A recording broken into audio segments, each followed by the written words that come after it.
성도의 결심이라고 하는 말씀을 선포합니다.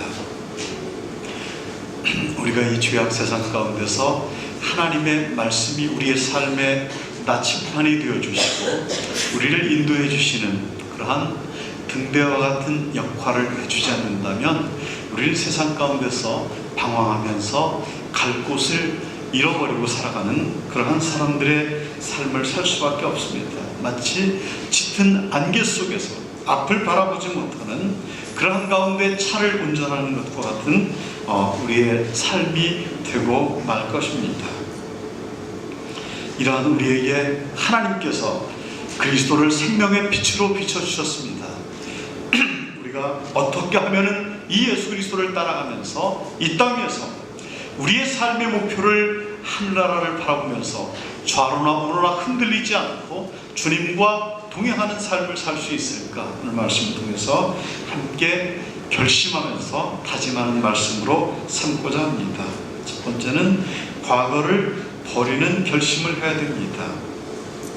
과거의 업적을 잇는 겸손함을 가져야만이 과거의 것들에 집착하지 않을 수가 있습니다. 바울은 참으로 사람 앞에서 자랑할 만한 위대한 점을 많이 가지고 있습니다. 그는 또한 그가 남겼던 업적들도 자랑할 만합니다. 히브리인 중에 히브리인이고 가말리엘의 문화생이고 성경을 13권이나 기록했던 그는 참으로 위대한 사람이었습니다. 신약시대에서 예수님 다음으로 버금가는 위대한 일을 하였던 사람이 사도 바울이 아닌가 싶습니다. 그럼에도 불구하고 그가 다메섹 도상에서 부활하신 예수 그리스도를 만나고 나서 그는 전혀 다른 사람이 되었습니다.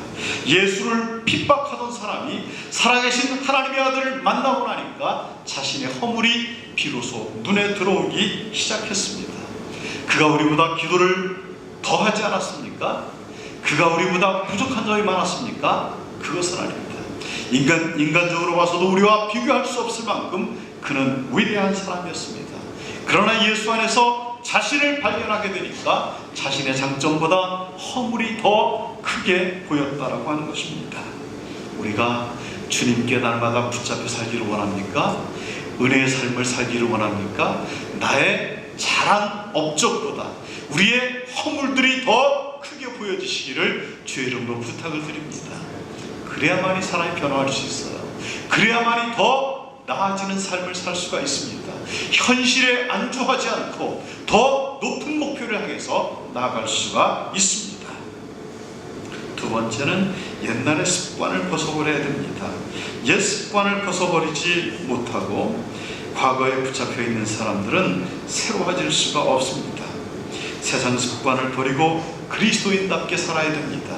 예수를 믿기 전에 세상의 친구들과 세상의 즐거움들과 세상의 쾌락들과 이 모든 것들이 예수 안에 머물러 있으면서도 똑같이 여러분을 즐겁게 합니까? 여러분의 신앙이 병들어 있는 증거입니다.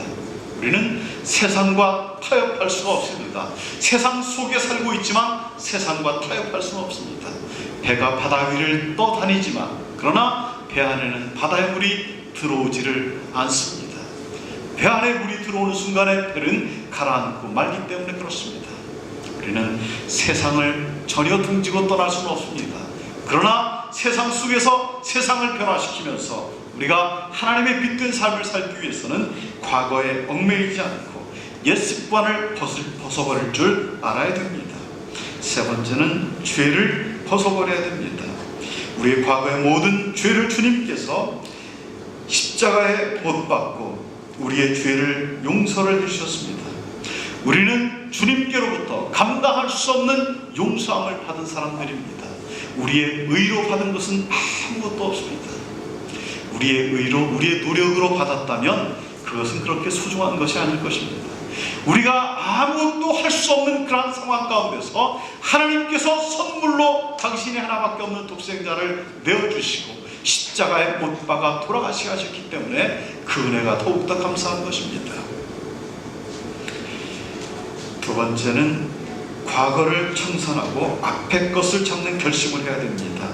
예수께서 잡힌 바는 그것입니다. 예수님은 앞의 것을 바라보면서 그것에 잡혔습니다. 이것은 그리스도를 아는 지식과 그리스도를 얻고 그 안에서 발견되는 것입니다. 믿음을 위해서 세상을 포기하는 것입니다.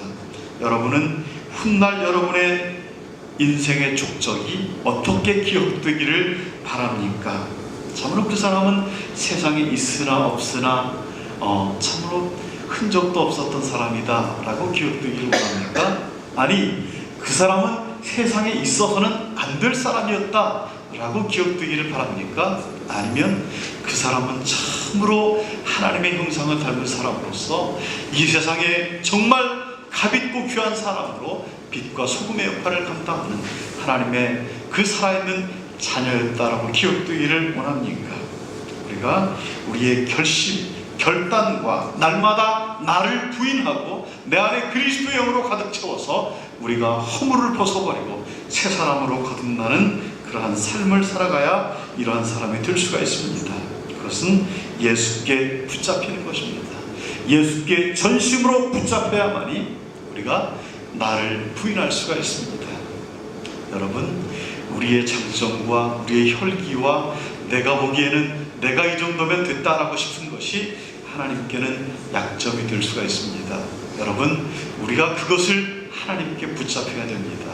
우리의 혈기, 우리의 자랑, 교만, 이것이 내가 나를 드러내는 그런 도구가 되지 않고 하나님께 붙잡혀서 변화되어서 이 모진 각들이 다 깎여져 버리고 둥글둥글한 그러한 우리의 삶이, 성격이 드러나야 될 줄 믿습니다. 예수를 닮은 성품으로 변화가 되어야 될 줄 믿습니다. 그래야만 우리는 지속적으로 앞의 것을 바라볼 수 있습니다.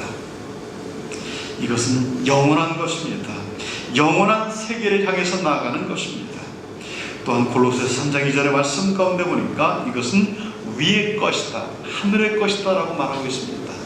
세상에 욕망을 두는 자들은 세상을 완전히 등질 수가 없습니다.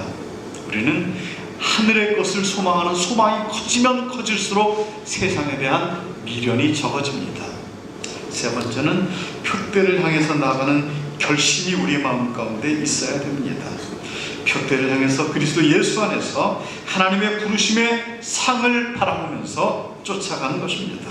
삶의 표대를 신앙의 표대로 바꿔서 신앙 안에서 내 삶의 중심이 나를 있게 하는 것은 믿음이다라고 하는 그러한 삶의 자세로 세상을 살아가는 것입니다. 날마다 부르시는 하나님의 부름을 듣지 않고서는 할 수가 없습니다. 날마다 내 자신을 말씀으로 복종치 하고 십자가에 나를 못 박고 나를 겸손케 만들지 않고서는 할 수가 없습니다. 일순간 나도 모르는 교만이 내 안에서 우리를 넘어지게 만듭니다. 여러분, 끝까지 우리가 표대를 향해서 가는 것은 나는 작아지고 주님이 내 안에서 커지는 것입니다. 나는 간 곳이 없어지고 주님의 모습만 높아지는 것입니다. 그것이 곧 끝까지 은혜를 유지하는 것입니다. 은혜를 한 번 받는 것은 누구나 받을 수 있습니다. 우리가 죽기 살기로 매달리면 하나님이 불쌍한 것 하면서 은혜를 줄 수는 있습니다. 그러나 그 은혜를 잘 간직하는 것은 우리의 부단한 노력이 필요합니다. 내 자신을 끊임없이 말씀으로 쳐서 겸손으로 허리를 두이면서 내 자신이 주님 앞에 낮아지는 그러한 삶을 살지 않고서는 아무리 큰 은혜를 받았다 할지라도 은혜를 간직하지를 못합니다. 표대를 향해서 나아가는 사람들은 자신을 이렇게 십자가에 못 박을 줄 아는 것입니다. 사도 바울은 그러한 사람이 되었습니다.